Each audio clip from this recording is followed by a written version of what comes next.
अस्सलाम वालेकुम, सत श्री अकाल। और आज एक और वीडियो वीडियो का title Israel Iran conflict explained और इस्लामिक रेवोल्यूशन। आज जिन्होंने की वीडियो ओरिजिनल वीडियो का लिंक डिस्क्रिप्शन में, तो लाजमी इनको भी सपोर्ट करें, हमें भी सपोर्ट करें। मेरा नाम है राणा मोहम्मद अली, मेरे साथ है मोहम्मद समीर खोखर। स्टार्ट। दोस्तों 13 जून को सुबह 3:30 बजे खबर आई कि ईरान की राजधानी तेहरान में जबरदस्त धमाका हुआ है। कुछ देर बाद पता लगा कि तेहरान से 220 किलोमीटर दूर नतांज इलाके में भी हमला हुआ है। नतांज में ईरान की सबसे बड़ी परमाणु लैब थी। देखते ही देखते पूरे ईरान से इस तरह के हमलों की खबरें आने लगी। नतांज के अलावा तबरीज, करमनशाह, अराक, तेहरान, इस्फान के मिलिट्री बेसिस पर इजराइल ने ताबड़तोड़ हमले कर दिए। इन हमलों में ईरान के army chief, chief of defence staff समेत ईरान के सभी टॉप ऑफिसर्स मारे गए। इन हमलों में ईरान के 6 न्यूक्लियर साइंटिस्ट को भी मार दिया गया। सुबह होने पर इजराइल के प्रधानमंत्री नेतन्याहू का बयान आया कि ईरान न्यूक्लियर बम बनाने से सिर्फ 15 दिन दूर था। अगर हम यह हमला नहीं करते तो ईरान न्यूक्लियर बम बना लेता। इससे हमारे वजूद को खतरा हो जाता। जिस दौरान हम ये वीडियो बना रहे हैं दोस्तों, तब ईरान ने भी इजराइल पर ताबड़तोड़ मिसाइलें दागना शुरू कर दिया है। ईरान के इस हमले में इजराइल पर कई मिसाइलें गिरी भी हैं। लगभग पूरी इजरायली जनता अंडरग्राउंड पार्किंग में चली गई है। इधर ट्रंप धमकी दे रहे हैं कि अगर ईरान ने परमाणु समझौता नहीं किया तो उस पर हमले होंगे। ईरान ने धमकी दी है कि जो जो इजराइल का साथ देगा हम उस पर भी हमला कर देंगे। वहीं रशिया और चाइना खुलकर ईरान के साथ आ गए हैं।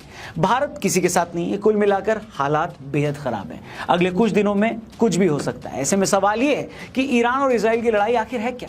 वो कौन सा न्यूक्लियर डील है जिस पर साइन करने को लेकर अमेरिका ईरान पर प्रेशर डाल रहा है? और क्या रीजन है कि ईरान अमेरिका के साथ कोई समझौता नहीं कर रहा? इसके ऊपर डिटेल में बात करेंगे, लेकिन उससे पहले अनुज धर, जो कि एक फेमस ऑथर हैं, रिसर्चर हैं, उनके साथ डिटेल में हमने एक पॉडकास्ट करी है नेताजी सुभाष चंद्र बोस की मृत्यु पर। 25 साल से इनकी रिसर्च ये बताती है कि वो प्लेन क्रैश में नहीं मरे थे, बल्कि गुमनामी बाबा के नाम से यूपी में रह रहे थे। तो क्यों छिपाई उन्होंने अपनी आइडेंटिटी? और भी बहुत कुछ इस पॉडकास्ट में रिवील हुआ है, देखना जरूर। लिंक दिया है डिस्क्रिप्शन और पिन कमेंट में। फिलहाल इस वीडियो में आगे बढ़ते हैं।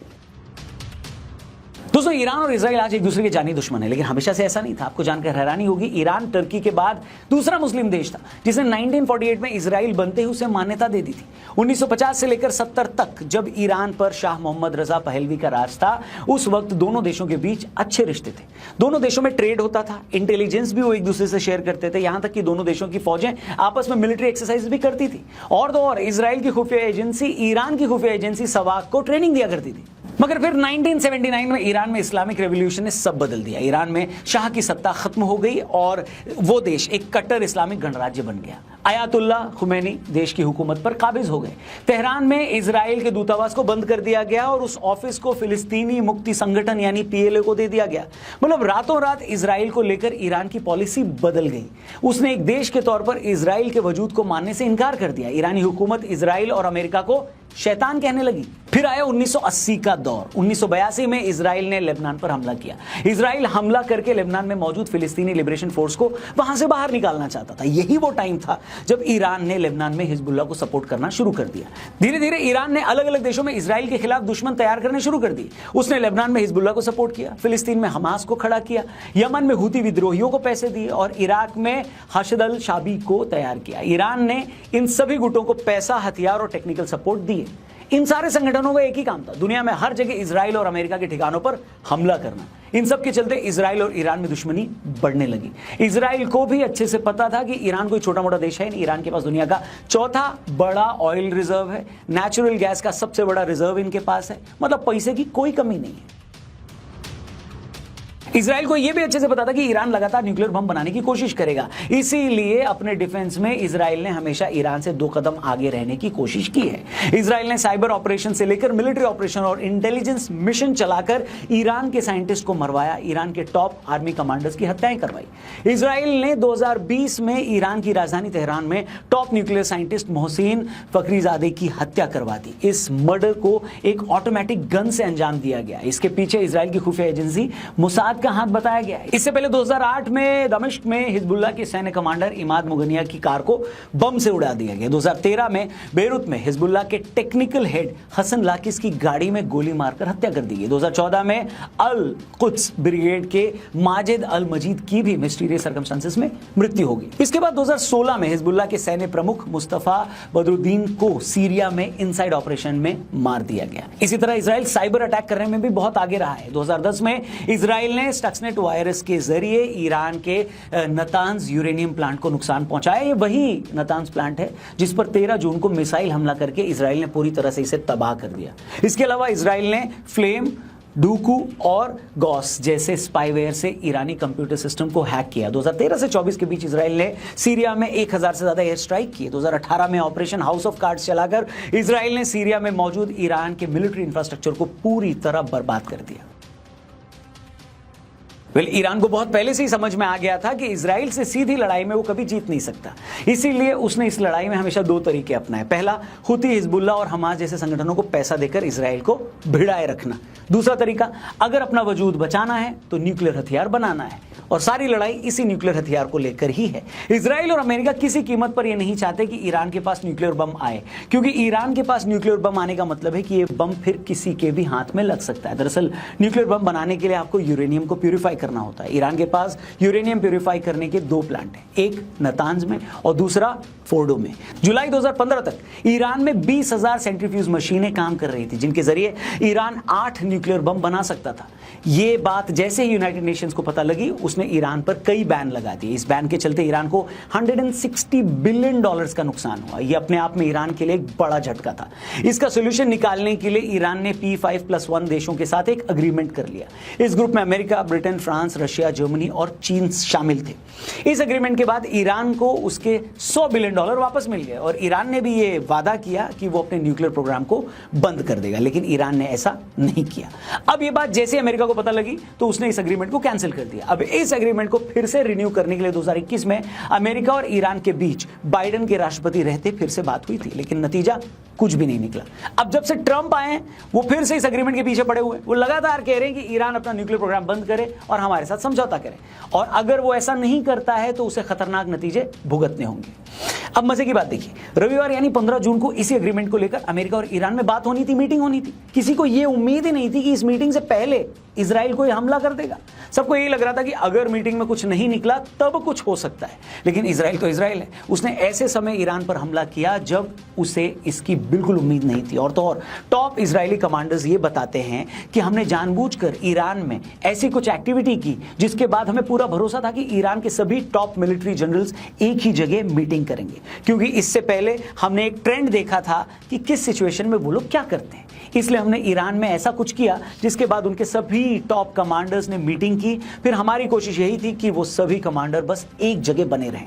और तो और इजराइल ने मोसाद के एजेंट्स के जरिए ईरान के अंदर तक ड्रोन्स भिजवा दिए थे, यहां तक कि ईरान के अंदर इन लोगों ने एक ड्रोन सेंटर तक बना दिया था। अब 13 जून की रात जब इजराइल ने ईरान पर हमला किया, तभी इन ड्रोन्स ने भी अलग अलग साइट्स पर हमला कर दिया, और इससे पहले कि ईरान को कुछ समझ में आता, उनकी सारी की सारी टॉप मिलिट्री लीडरशिप मारी गई। 6 न्यूक्लियर साइंटिस्ट भी उनके मारे गए। सवाल अब ये उठता है दोस्तों कि ईरान पर हुए इस हमले में क्या अमेरिका ने इजराइल की मदद की है? लोग ये भी पूछेंगे, जब अमेरिका और ईरान की न्यूक्लियर डील वाले मामले पर अभी मीटिंग होनी थी तो फिर इजराइल ने हमला क्यों कर दिया? अब अमेरिका तो ये बोल रहा है कि भैया हमारा इसमें कोई रोल नहीं है, कोई हाथ नहीं, लेकिन अमेरिका तो अमेरिका है, वो कभी सीधे बात करता कहाँ है? आपको याद होगा जब यूक्रेन ने रशिया के एयरबेस पर खड़े उनके बॉम्बर्स को तबाह किया था हाल ही में, तब भी अमेरिका ने कहा था कि हमें नहीं पता कि यूक्रेन ऐसा कोई हमला करने वाला है, हमको कुछ नहीं पता। तब भी लोगों ने सवाल पूछा था कि रूस के अंदर 6000 किलोमीटर दूर कोई हमला हुआ है तो ये बिना अमेरिकी मदद के नहीं हो सकता। जब तक अमेरिकी सैटेलाइट्स यूक्रेन की हेल्प नहीं करेंगी तब तक उन्हें कैसे पता चलेगा कि कौन सा बॉम्बर कहां खड़ा है? दूसरी बात, यूक्रेन और रशिया के मामले में भी जिस दिन रशिया और यूक्रेन के लीडर्स की टर्की में मीटिंग होनी थी, उसी मीटिंग से एक दिन पहले यूक्रेन ने रशिया पर यह हमला कर दिया था। और सुनो, यूक्रेन के मामले में भी यह बात निकल कर आई है कि यूक्रेन ने ट्रक्स के जरिए बहुत पहले ही रूस के अंदर ये ड्रोन्स भिजवा दिए। अब ईरान के मामले में भी यही बात निकल कर आई है कि इजराइल ने बहुत पहले ही ईरान में ये ड्रोन्स सेट कर दिए थे। अब अगर दोनों केसेस में इतने सारे इत्तेफाक यानी कोइंसिडेंसेस हुए हैं तो मतलब कहीं ना कहीं एक ही दिमाग इनके पीछे काम कर रहा है, वरना यूक्रेन और इजराइल दोनों को एक साथ कौन बताएगा कि ऐसा करो? एक साल पहले ही दूसरे देश में ड्रोन्स सेट कर दो, जिस दिन मीटिंग होनी है उससे पहले अटैक कर दो। बेशक इसके पीछे अमेरिकी दिमाग ही है। अमेरिका ने अब अपनी पॉलिसी बदल ली है, वो किसी लड़ाई में सीधे नहीं कूदेगा, लेकिन वो एक पार्टी चुन लेता है और पर्दे के पीछे से उस पार्टी की मदद करता है। अब सवाल ये है दोस्तों कि ईरान और इजराइल की लड़ाई आखिर जाएगी कहां? दुनिया में पहले ही रशिया और यूक्रेन की लड़ाई चल रही है, उस लड़ाई में भी आधी दुनिया इन्वॉल्व है। अमेरिका और यूरोप उस लड़ाई में पैसे और हथियारों से यूक्रेन की मदद कर रहे हैं। ऐसे में ईरान और इजराइल के बीच भी वॉर शुरू हो चुका है। और ईरान कोई चुन्नू मुन्नू कंट्री तो है नहीं, उनके पास पैसे की कमी भी नहीं है, उनके पास बैलिस्टिक मिसाइल्स का जखीरा है, उनके पास चाइना और रशिया का सपोर्ट भी है। इधर अमेरिका ऐसे सिग्नल्स दे रहा है कि वो भी किसी भी वक्त ईरान पर खुद हमला कर सकता है। और दोस्तों, बड़े बड़े युद्ध इन्हीं हालातों में शुरू होते हैं। अब ईरान और इजराइल की इस लड़ाई में अगर रशिया और चाइना भी कूद पड़ते हैं, जिसके चांसेस फिलहाल तो कम है, तो फिर कुछ भी हो सकता है। मगर इतना तो तय है कि ईरान अगर किसी लड़ाई में फंसा तो दुनिया में तेल के दाम बढ़ सकते हैं। ईरान के समुद्री रास्तों से यूरोप और एशिया में बहुत सारा ट्रेड होता है। अगर ये लड़ाई बढ़ी तो ईरान उस रूट को भी ब्लॉक कर सकता है। रही बात भारत की, तो भारत इस लड़ाई में न किसी के साथ है न किसी के खिलाफ। इजराइल भारत का पुराना दोस्त है और ईरान के साथ भी भारत के रिश्ते अच्छे हैं। ईरान के चाबहार पोर्ट में भारत का इन्वेस्टमेंट भी है, निवेश भी है। ऐसे में हम तो यही चाहेंगे, यानी भारत तो यही चाहेगा कि चीजें ज्यादा आगे न बढ़े। बाकी आप कमेंट करके बताएं आपकी क्या राय है, क्या लगता है आपको इस लड़ाई में गलती किसकी है? क्या इजराइल ने ईरान पर हमला करने में जल्दबाजी की, या ईरान को ही न्यूक्लियर बॉम्ब बनाने की जिद छोड़ देनी चाहिए? जो भी हो, आपकी राय कमेंट करके हमें जरूर बताएं। वीडियो सही लगी हो तो इसे अपने दोस्तों से जरूर शेयर करिएगा और डिस्क्रिप्शन और पिन कमेंट में जाइएगा, लिंक दिया है हमारे लेटेस्ट पॉडकास्ट का, जिसको हमने किया है फेमस ऑथर एंड रिसर्चर अनुज धर के साथ। नेताजी सुभाष चंद्र बोस पर एक डिटेल पॉडकास्ट है। बहुत सारी ऐसी बातें जो शायद आपने कभी नहीं सुनी होंगी, इसलिए इस पॉडकास्ट को भी जरूर देखना। Thank you for watching. जल्दी मिलते हैं, अपना ख्याल रखिए। जय हिंद, वंदे मातरम।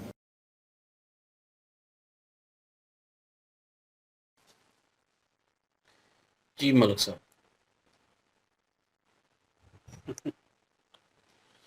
बहरहाल जी, इन शॉर्ट इस चीज़ के ऊपर बात करूंगा। ठीक है, उन्होंने एक सिनेरियो पूरा जो है बताया कि कहाँ से क्या शुरू हुआ, और बीच में दो चीज़ें जो हैं वो बहुत इस चीज़ को लेकर कंसर्न है। एक अमेरिका का पॉइंट ऑफ व्यू और वो किस तरह आया और किस तरह इम्प्लीमेंट कर रहा है नाउ ऑन।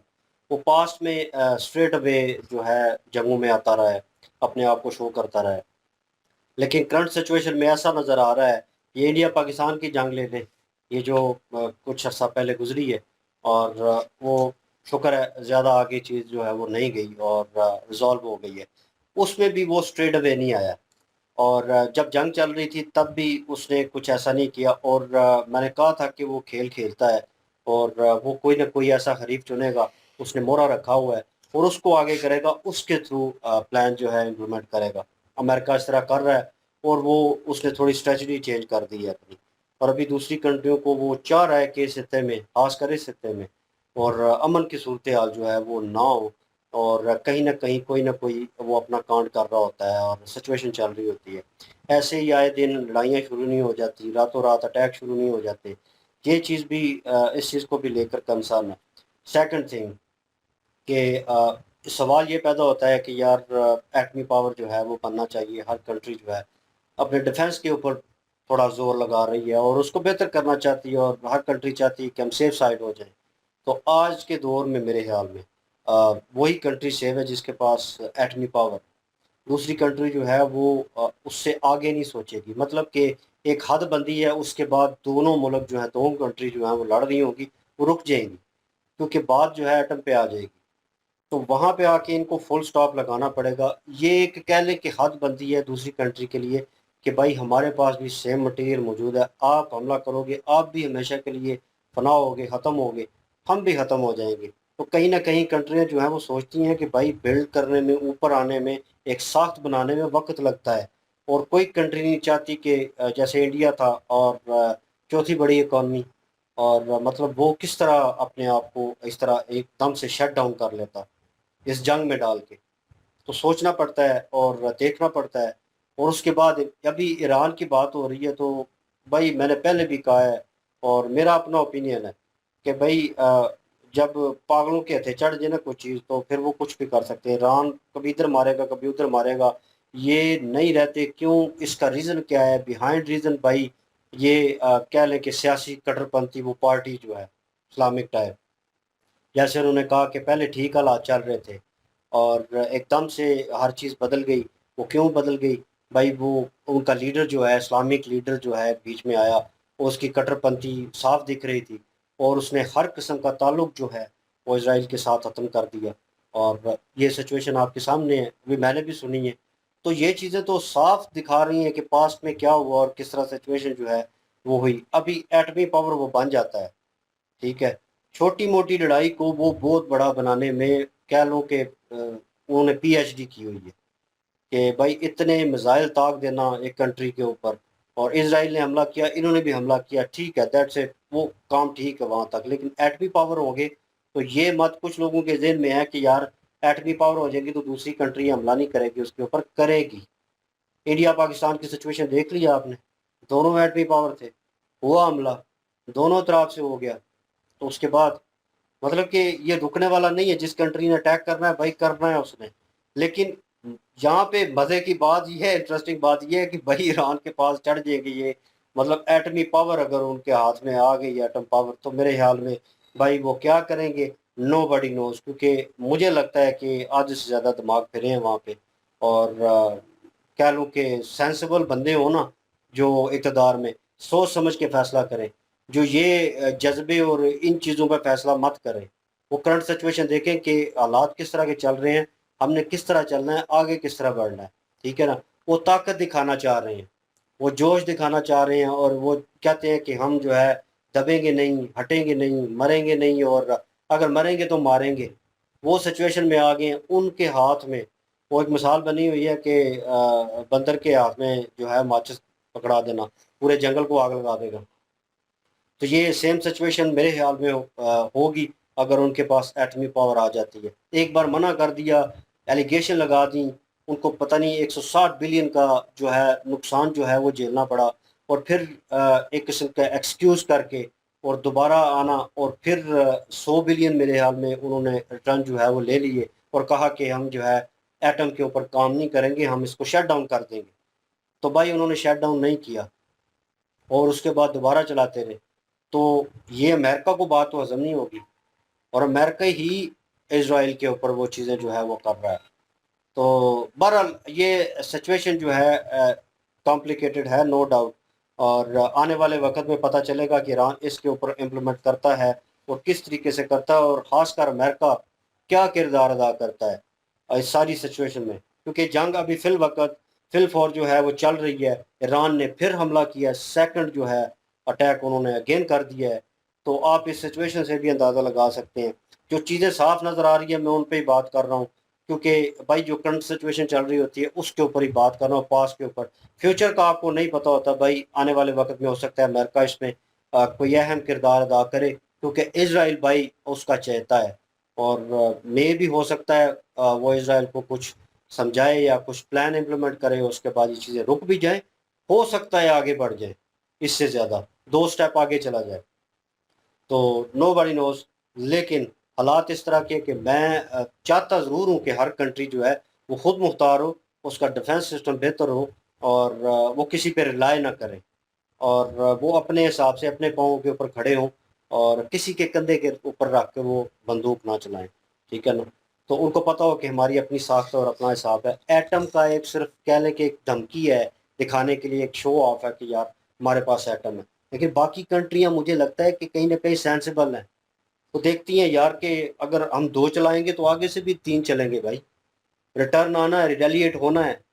वो मुझे ये सेंसिबल चीज़ जो है इन ईरानियों में नज़र नहीं आ रही। मुझे जो कट्टरपंथी नज़र आ रही है ना, वो जो इस्लामिक कट्टरपंथी, वो मुझे चुभती है, वो मुझे जो है वो खलती है कहीं ना कहीं कि यार इस तरह का पागलपन जो है वो पूरे हिते के लिए खतरनाक होगा। तो मैं बार बार मेंशन कर रहा हूँ, 2-3 वीडियो में कहा है कि अगर ये एटम उनके पास आता है और ये चलाते हैं तो क्या लगता है, वो तो चलो इसराइल के ऊपर या आगे पीछे हमला करेगा, तो जहाँ जहाँ पे हमला करेगा उसके नुकसानात उस कंट्री में भी होंगे, इम्पैक्ट होंगे, और दूसरी कंट्री के ऊपर जो इम्पैक्ट आएंगे उसका क्या। हम तो भाई इस जंग में नहीं है, और ना तो मैं पर्सनल वे में कूदना चाहता हूँ कि ऐसी जंग हो और जिससे आने वाली नस्लें मेरी जो हैं वो जो है बीमार पैदा हों, बीमारियाँ बढ़ें। तो मैं तो ये नहीं चाहता भाई, इस हिस्से में चाहता हूँ कि अमन रहे, सुकून रहे। क्योंकि ये कंट्रियां अगर लड़ेंगी भाई, इस तरह कुछ होगा तो ईरान आने वाले वक्त में पता नहीं चलता उसका। वही इंडिया के साथ ताल्लुकात बेहतर है, इंडिया के ऊपर ही हमला कर दे। पाकिस्तान के साथ बेहतर है, पीछे पास में देख ले वो पाकिस्तान के ऊपर भी मिसाइल ताक दिए थे। तो ये मैं कहूँ कि आधे से ज़्यादा पागल है। इन अ पर्सनल वे मैं अपना कह रहा हूँ, मैं बता रहा हूँ उनको कि ये आधे से ज़्यादा पागल है। हो सकता है इक़्तिदार चेंज हो, लोग अच्छे आएँ, सोच समझ रखते हो, करंट सिचुएशन को देखें और आने वाला वक्त देखें और मुल्कों के साथ हालात बेहतर करें, तो मे भी हो सकता है सिचुएशन डिफरेंट हो, लेकिन नाउ ऑन सिचुएशन इस तरह की लग रही है। हम्म, बिल्कुल जी। जब तक ईरान की हुकूमत के ऊपर शाह थे तब तक तो ईरान की सरकार जो है वो उसका बड़ा कंप्रोमाइज था इसराइल के साथ और अमेरिका के साथ। देखें जियोपॉलिटिक्स का जो मैदान है ना, इसमें वो कहते हैं कि हमेशा के लिए ना तो कोई दोस्त रहता है किसी का और ना ही कोई दुश्मन रहता है। ये वही ईरान है जिसने इसराइल को सबसे पहले एक्सेप्ट किया था, माना था कि इसराइल एक कंट्री है। उसके बाद दोनों कंट्रियों के दरमियान ट्रेड भी काफी संख्या में चलता रहा। दोनों कंट्रियों की इतने क्लोज ताल्लुकात थे कि आपस में इंटेलिजेंस भी शेयर करते रहे हैं। तो आप समझ सकते हैं कि कितने क्लोज ताल्लुकात होंगे, क्योंकि बहुत क्लोज ताल्लुकात होने के बाद भी ही किसी भी कंट्री के साथ इंटेलिजेंस जो है वो शेयर होती है, इस तरह तो नहीं होता। और ईरान की फिर सरकार आ गई है मौलवियों की, कट्टरपंथियों की, जिसमें आयतुल्ला खमीनी जो हैं वो जब आए हैं तो उनके आते साथ ही पूरे का पूरा जो रजीम है वो चेंज हो गया कि इसराइल को उन्होंने अपना दुश्मन मानना शुरू कर दिया और उसके बाद इसराइल के खिलाफ मुख्तलिफ तंजीमों को उन्होंने सपोर्ट करना शुरू कर दिया, जिसमें हमास आ जाती है, जिसमें हिजबुल्लाह आ जाती है, जिसमें हुती आ जाते हैं और एक और तंजीम है वो इराकी तंजीम है। इन सब तंजीमों को उन्होंने सपोर्ट किया। इन सारी तंजीमों ने इसराइल को फुल नुकसान पहुंचाने की कोशिश की है और हालात जो हैं वो पेचीदा होते चले गए। कशीदगी जो है वो ईरान को लेकर बढ़ती चली गई। ईरान के ऊपर काफी सारी फिर पाबंदियां लगना शुरू हो गई हैं। अब जिस तरह से कुदरती वसाइल ईरान के पास मौजूद हैं, ईरान तो बड़ा एक कह लें कि अमीर तरीन कंट्री है कुदरती वसाइल की वजह से।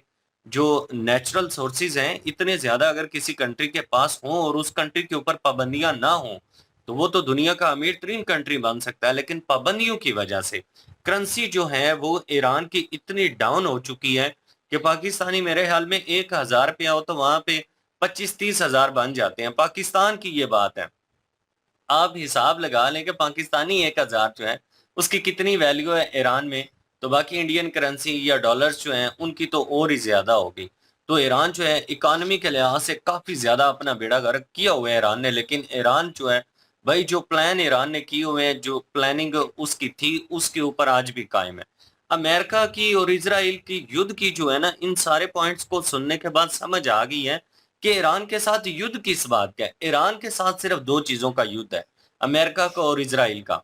ईरान को वो ये कहते हैं कि एक तो तंजीमों को सपोर्ट करना छोड़ दो, दूसरा जो है न्यूक्लियर पावर जो आप बनना चाहते हैं ना, ये जिद आप छोड़ दें। इसके अलावा ईरान से और वो कोई शर्त नहीं मनवाना चाहते। ईरान ने 160 बिलियन जो डॉलर्स हैं उनका नुकसान झेला, लेकिन अमेरिका के साथ फिर कंप्रोमाइज करना शुरू कर दिया।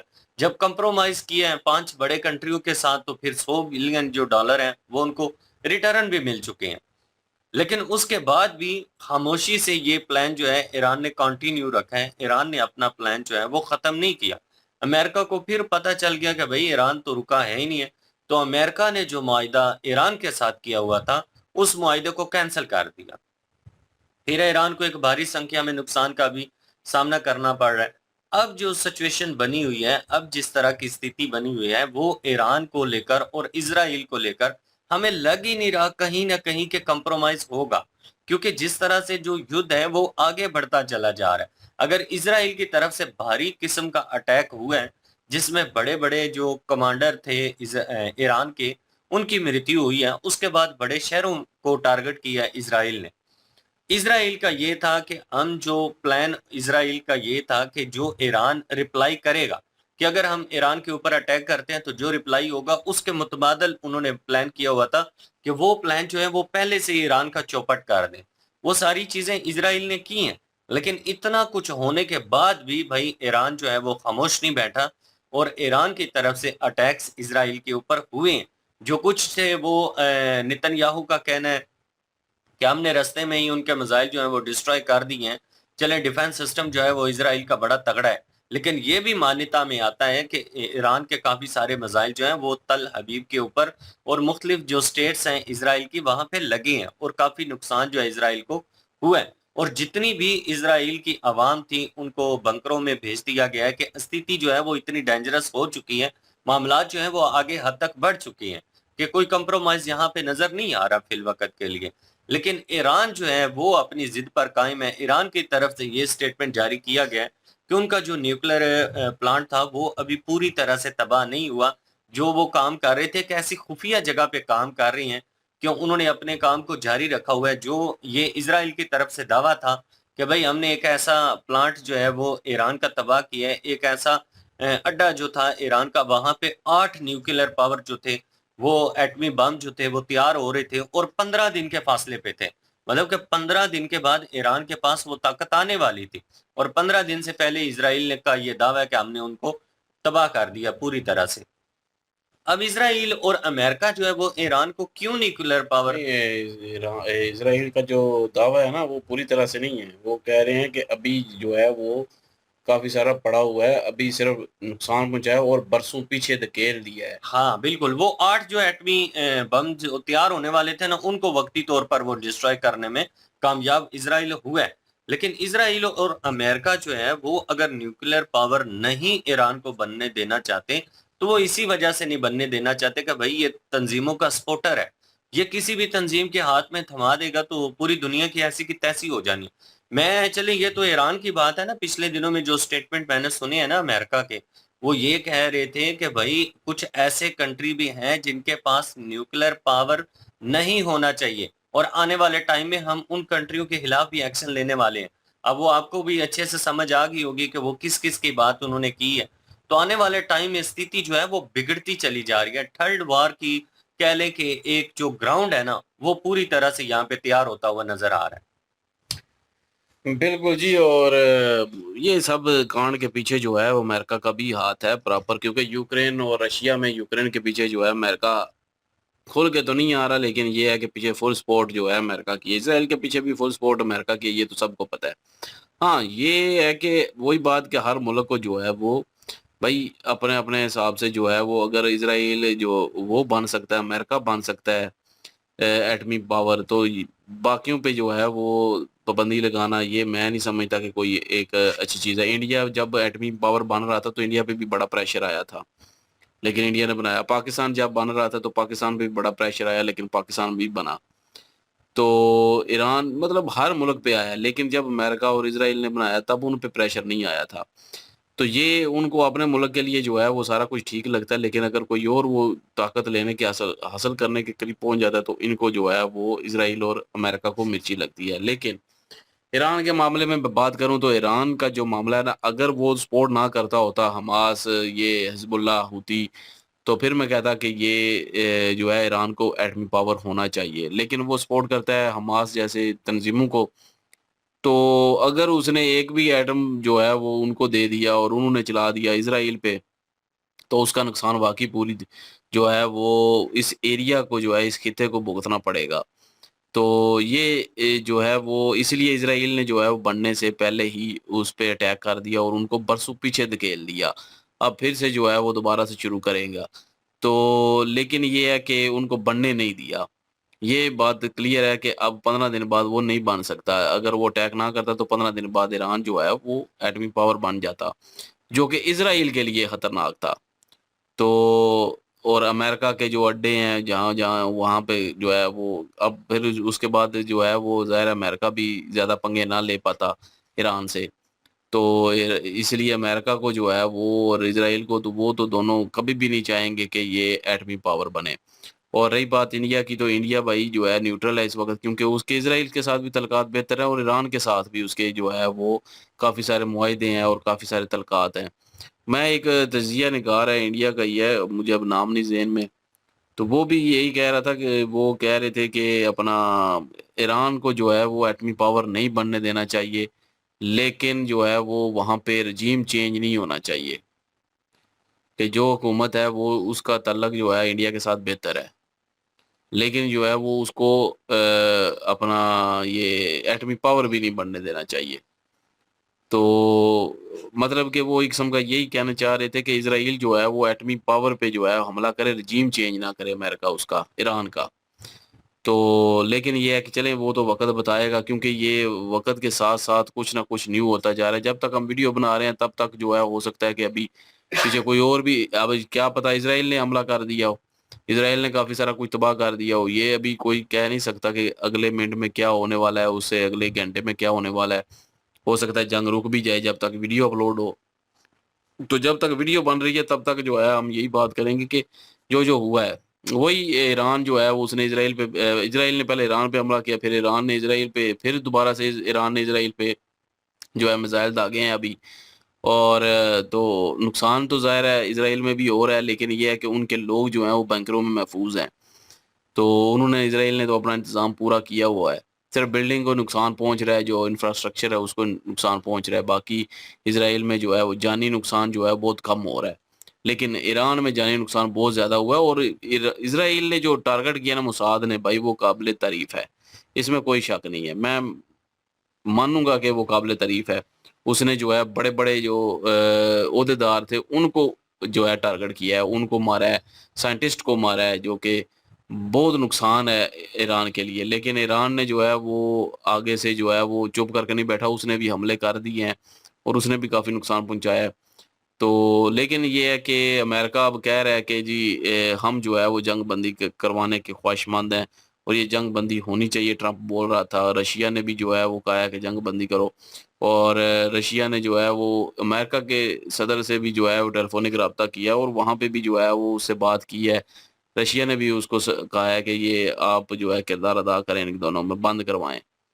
तो अभी देखें बंद होता है कि नहीं होता, क्योंकि बंद तभी होगा जब जो है ईरान साइन करेगा वो डॉक्यूमेंट, ये एटमी पावर पे जो मतलब रोकने के लिए जो साइन करेगा, तो उसी वक्त जंग रुक जाएगी। अब ईरान करता है या नहीं करता ये तो ज़ाहिर है ईरान ही, अब क्या चल रहा है ईरान के दिमाग में, ईरान के सदर के जो सुप्रीम लीडर है तो वो क्या चाहता है अब ये तो वही बता सकता है। तो अगर तो वो साइन कर लेता है तो जंग रुक जाएगी, अगर नहीं साइन करता तो जंग ये कभी भी नहीं रुकेगी, इसराइल फिर हमला करेगा। और हो सकता है हमारी वीडियो अपलोड होने तक जो है हमला हो चुका हो या साइन कर दिए हो ईरान ने, तो कोई नहीं जानता। तो बहरहाल ये मैं तो यही कहता हूँ कि जंग बंदी हो और ना ही कोई जो है वो खिते में ये जंगें हों। जब इंडिया और पाकिस्तान की हुई तब भी हम यही चाहते थे कि ये रुके और ये सारा कुछ ठीक हो जाए। इस यूक्रेन और रशिया की हुई तब भी हमने कहा कि ये रुके। अब ईरान और इसराइल की हो रही है, हम यही कहेंगे कि रुके ये सारा, और ये ना ही किसी मासूम की जान जाए इस जंग में। और क्योंकि जंग में बहुत नुकसान हो जाते हैं, माली नुकसान तो चले खैर वो भी है तो बड़ा ख़तरनाक, क्योंकि गरीबी फिर गुर्बत और उसके बाद जो है वो बेरोज़गारी, ये सारी चीज़ें भी पैदा हो जाती हैं। तो लेकिन जानी नुकसान भी बहुत ज़्यादा हो रहा है हर जगह, इंसान जो है वो मर रहे हैं। तो ये चीज़ें ना हों तो बेहतर है। और बाकी वो एटमी पावर बनता है या नहीं बनता ये तो वक़्त ही बताएगा, लेकिन ईरान को नहीं बनना चाहिए क्योंकि उन्होंने हमास के हाथे चाट देनी है और हमास ने चला देना है, तो इसलिए नहीं होना चाहिए ये। बहरहाल जी यही ओपिनियन है हमारा, और कमेंट सेक्शन ओपन आपके लिए, और इनके जो वीडियो की लिंक और डिस्क्रिप्शन में मौजूद होगी, प्लीज़ इनके थ्रू हमें भी सपोर्ट कर दीजिएगा। इंशाल्लाह मिलते हैं नेक्स्ट वीडियो में। अपना ख्याल रखिएगा, दुआ में याद रखिएगा, तब तक के लिए अल्लाह हाफिज़, पीस।